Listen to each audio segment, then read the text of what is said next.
Here we are in Farringdon in England, again with Dolores Canon. Very warm welcome to you, Dolores. It's wonderful to be here with you again. It's good to be here again.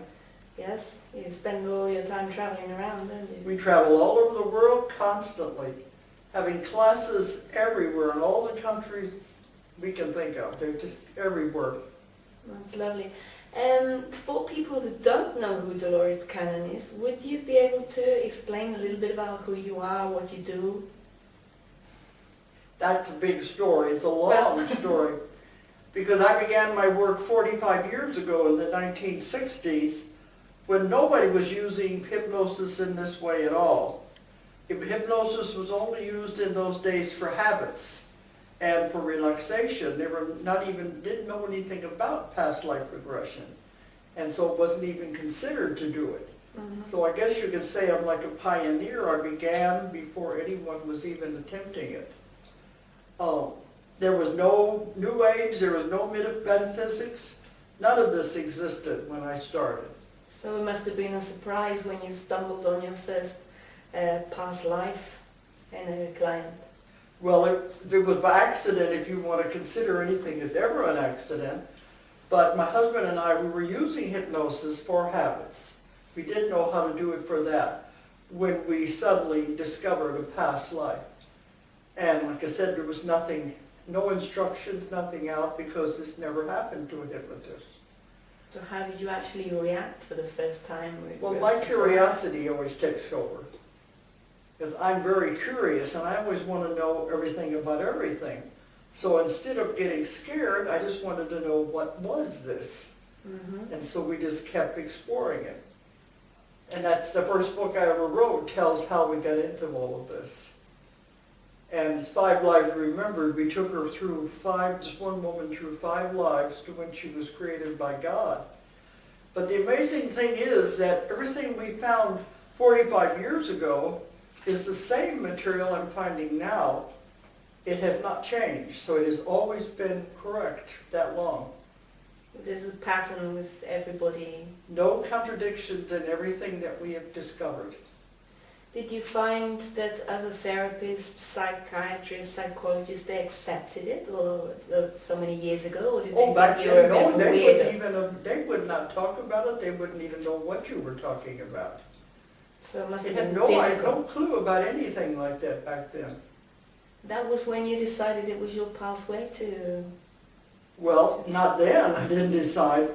We had a lot more happen because in those days, people didn't accept it. The church definitely didn't accept it. No. And people thought we were having seances and speaking to the dead. But they didn't understand it at all. So psychiatrists would have put you away in a mental hospital if you talk about past lives. Well, they didn't put you into a mental Because I didn't let them know. You kept quiet. We didn't let him know what was going on until much later in my career. When did you actually decide to start teaching your method? Been 2002. That's a So long that's- time after learning. A long Oh time yes, after. because it wasn't done. Nobody would accept any of this. It took 9 years to get my first book published, and that was published in the 80s. And I wrote it right after everything happened. But in those days, the publishers wouldn't even look at these things. They said, what are you talking about, past lives? We don't know anything about this. What is this? So I had to wait for the rest of the world to catch up with me to get my books out there, because nobody understood any of this. How many books have you got published? Now it's 17 books. 17? Oh, that's a lot. And I had 5 books written by the time I finally found a publisher. It took that long to get somebody to take a chance on it.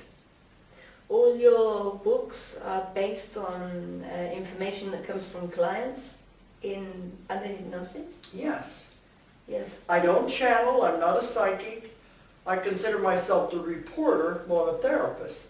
But I consider myself the reporter, the investigator, the researcher of lost knowledge. Because I soon found out that the information I was getting was either lost, forgotten, or never known at all. So it was based on lost knowledge. But it all comes from the thousands and thousands of clients I've had over all those years and their stories that were told. And I just have to put it together into books. That's why I said I'm the reporter. As being one of your students, which I'm very grateful to you for teaching me, I find that a lot of people, especially old people and people that have they're terminally ill, one of their greatest fears is the fear of dying. Mm-hmm. That's a fear of a lot of people. The greatest fear in the world, they said, is death and public speaking. Wow. So that shows you how many people are afraid of public speaking. This is the most common fear in the world. And is there anything you can say to people that are maybe be watching this and have this fear of dying? There is nothing to fear at all. They don't realize they've already died hundreds of times before. Yes, they have. And I wrote, one of my books is called Between Death and Life.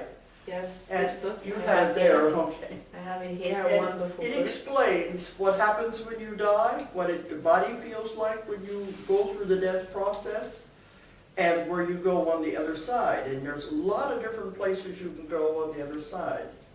But nobody ever really dies. You always continue on.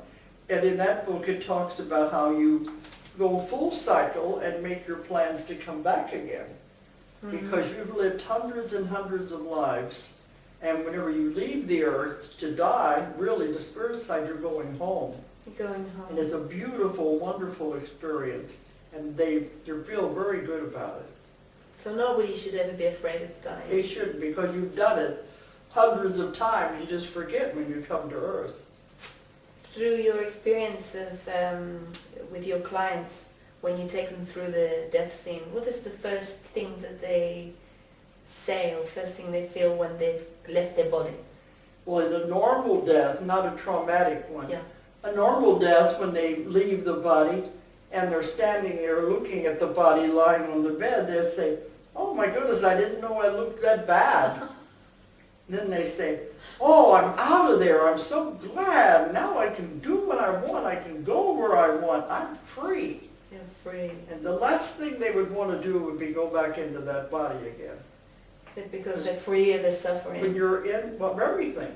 When you're in the body, you feel trapped, very dense and heavy. So all they won't think, well, now I'm out of there. I can go home. I can do what I want. I can go anywhere I want, and it's beautiful and wonderful. But I'm not encouraging people to go out and commit suicide to get there. But No. that's the only thing.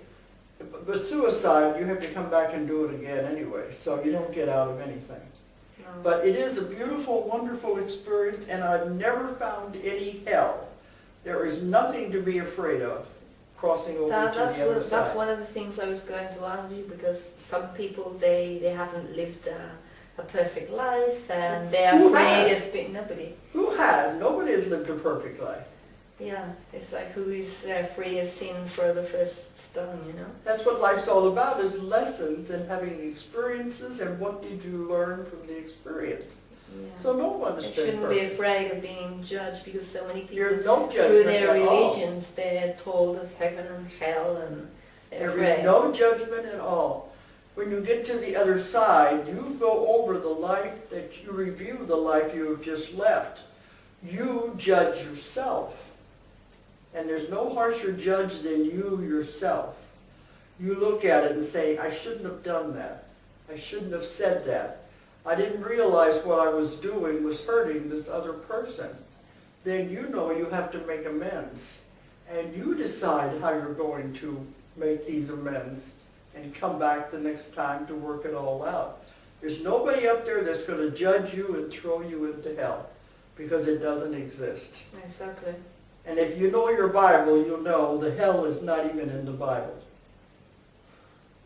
Something made up by man to The control. priests, yeah, whenever they first founded with the Vatican. When people die a traumatic death, their family members are always worried that they've suffered a lot. They don't. Can you explain a little bit about what happens when That's what I found with a traumatic death. You're not even in the body when it happens. The body is like a separate entity. It can live on its own. without the soul or spirit in it. So when the person dies a traumatic death, they're out of that body. They're not going to stay in the body and go through that. So it's not any different than a regular death in that way.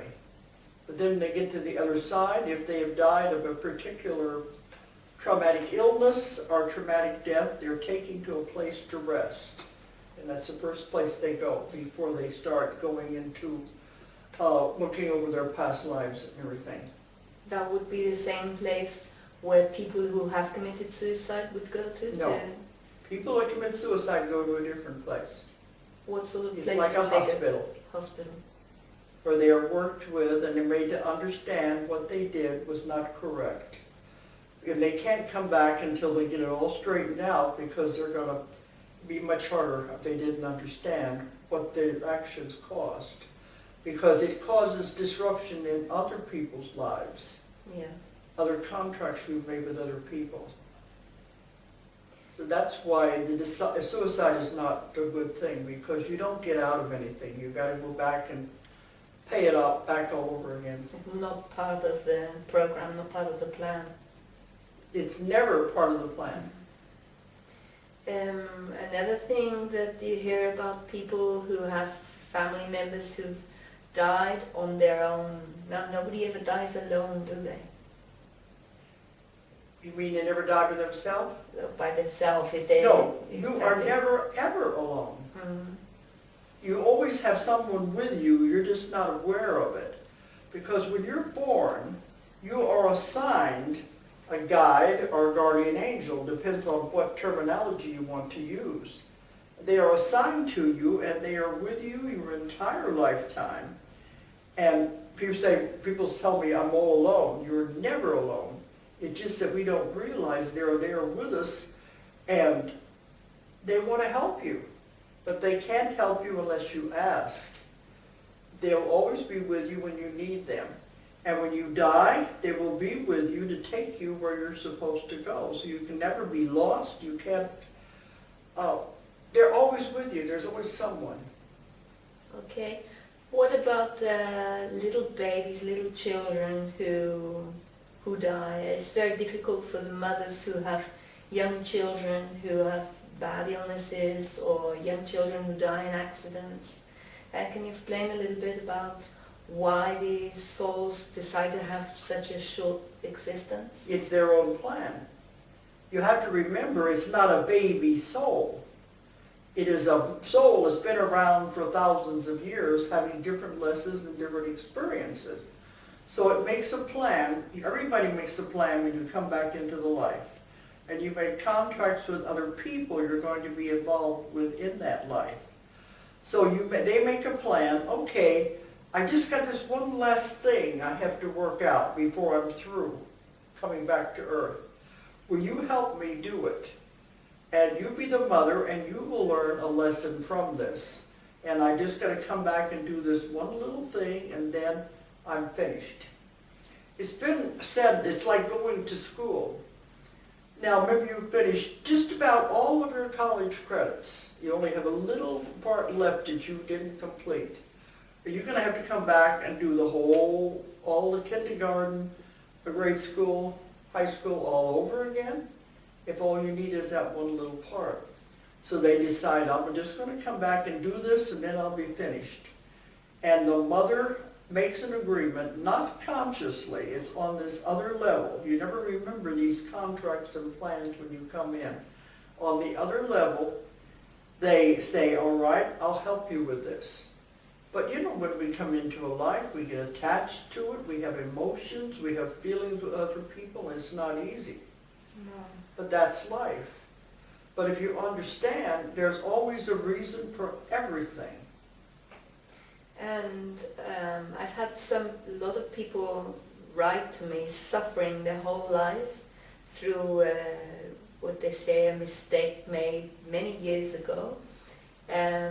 People who've either had a miscarriage or they've practiced an abortion, and then suffering 20 years, 30 years, even longer than that, through the decision that they made or were their parents made, through an unwanted pregnancy and through an Yeah. abortion and then suffering, what happens to those souls? They come back. I would ask those people, did they have another child after they had the miscarriage or the abortion? Mm-hmm. If they did, that was the same soul. That's the same You soul. cannot Always, kill a soul, the same soul. they choose the parents and then wait It until... chooses the parents. For whatever reason, it can't come through a miscarriage. Something is wrong with the baby's body, or the mother's body can't handle it, or if the mother has an abortion. Then it says, okay, I'll get you when you're more mature and you can handle me. But if they want to come into that family, they will come back into that family. Are there any times the soul decides not to go back? They If the still mother hang waits. around, you know? Well, no, she goes on somewhere else. If the mother decides, I don't want to have any more children, it says, okay, I've got a life to live here. I've got to move on. But I've had many people tell me that they suffered for many years because of an abortion or a miscarriage. And I said, did you have another child? Usually within a year after they have another child.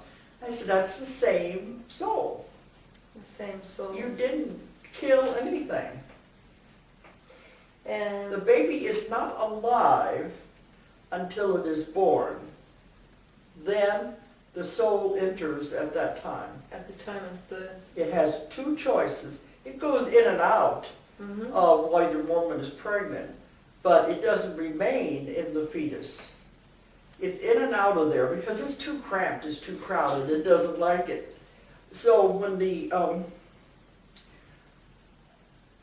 has a choice though, when the baby is born, Mm-hmm. then it either enters the soul, soul enters the baby right before the birth, if it wants to experience the birth, or it will wait in the room and enter the baby right as it is born.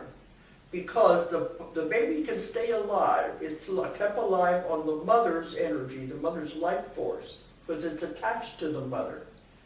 It doesn't have to enter that baby until the baby is separated from the mother. Once it is separated, then the soul must enter, the baby will be born dead. So that's the time it is really alive. What happens when the baby is born or stillborn, or with a few minutes, it lives just for a few minutes? There's a reason for that as well? Yes, there's a reason for everything. Or they decide that they at the last minute, no, I don't want to come into this Yeah, world. that's what happens a lot of times. If it's stillborn, they'll say, I don't think I want to do this. What was I thinking of? What did I mean signing this contract? I don't think I want to do this. Or this is not the situation I want to be born in, or not the parents, and it'll back out at the last minute. It causes But a lot of sometimes suffering it for the gets mother. back on the other side, and they'll say, no, that's the family you have to go into. So the mother will get pregnant again. It'll be the same baby. The same same soul. baby. I think that was going to help a lot of women that are out there suffering. Yeah, because there's no reason to, because it's a lesson. What did you learn from going through that experience? That's the main thing to look at, not the grieving over it, because you haven't killed anything. Another thing I wanted to ask you is going back to the quantum healing, hypnosis therapy. The method that I have Exactly, invented, the really. method that you're teaching.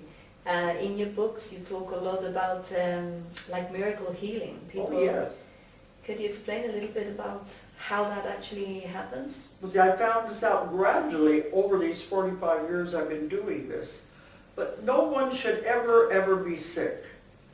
You should have no aches, pains, symptoms of any kind. You should always be perfectly healthy.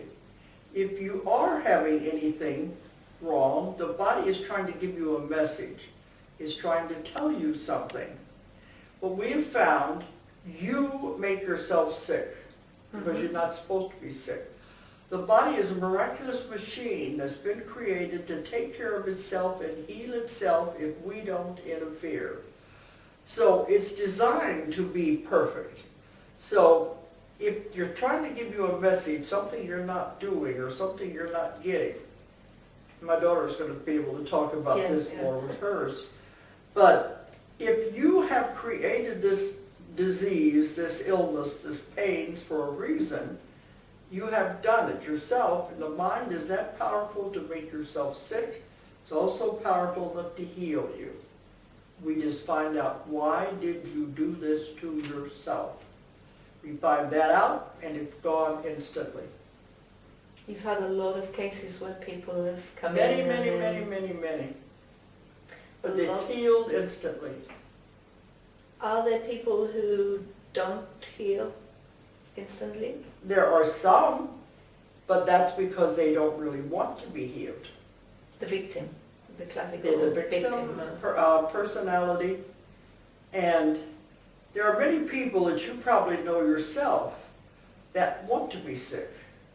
because they're the center of attention. They get If you attention. take their illness away, then what they got left? You take it away, they won't have anything. They want to have that attention. So I found if the person is benefiting in any way from being sick, they're not going to release it. Even though the session works, they're not going to accept it.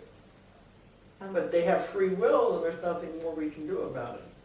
And they can actually heal in a session, even if the emotional conflict that is behind it, they're not They willing to face heal, it. but if they don't accept it, Yeah. then that's their problem.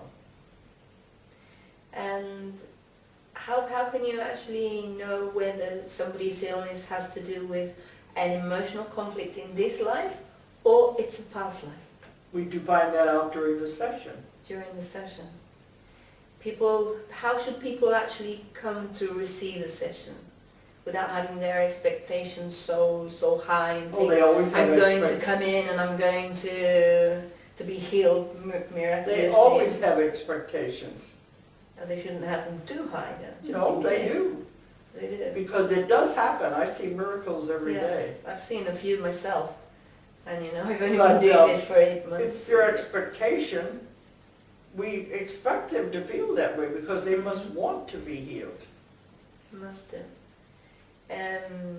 What advice would you give to somebody who is thinking of having a session? Just to write a list of questions, find out what it is you want to find out. We can have the answers to anything. Because we are working with the greatest power in the universe that knows everything and can do instant healing on anything. Mm-hmm. So all they have to do is know why they want to come and what questions they want to ask. And that's all. It's very simple.